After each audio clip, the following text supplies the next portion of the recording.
আসসালামু আলাইকুম ভিউয়ার্স, আমি প্রভা পাঠান বলছি।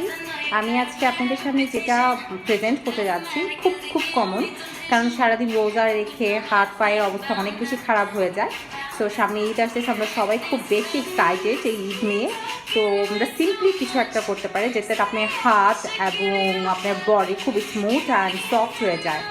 আমরা খুব সহজেই করতে পারি, যেটা বাসার মাঝে খুব সিম্পলি যে জিনিসটা থাকে সেটা হলো আমরা লবণ নিতে পারি আর হলো লেবু নিতে পারি। আমি লেবুটা আগেই কেটে রেখেছি, আর আপনি আপনার অনুযায়ী লেবুটা ইউজ করতে পারেন। আমরা ফার্স্টে লেবুটা নিয়ে লবণের উপরে জাস্ট চিপে দিব।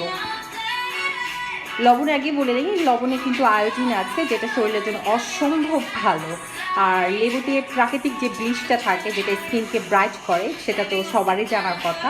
এটাও সব শরীরের জন্য অসম্ভব ভালো স্কিনের জন্য। বেসিক্যালি রমজানের টাইমে ইফতার বানানো থেকে শুরু করে সব কিছু করে হাতটা একদম নষ্ট হয়ে যায়।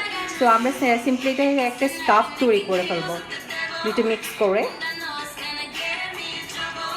করে জাস্ট এটা আমরা স্কার্ফের মতন করবো।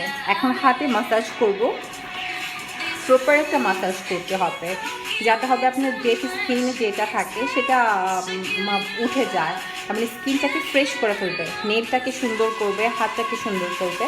অ্যান্ড আপনি এটা ইচ্ছে করলে আপনি ফেসও লাগাতে পারেন, ফুল বডিতে স্কাবিং করতে পারেন।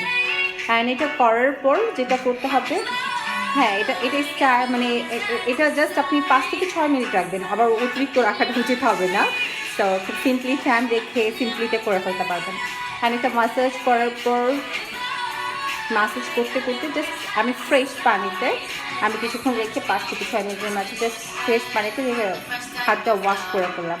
এখন বাসা থেকে যে কোনো ধরনের ময়শ্চারাইজার ক্রিম অ্যান্ড যেটা ইচ্ছে আপনারা ইউজ করতে পারেন। জাস্ট ইউজ করে আমাকে প্লিজ, নতুন চ্যানেল আমাকে সাবস্ক্রাইব করুন, আমাকে কমেন্টস করুন, আরও নিত্য নতুন যত ধরনের ভিডিও আছে আপলোড পাওয়ার জন্য প্লিজ আমাকে সাবস্ক্রাইব করুন। আসসালামু আলাইকুম।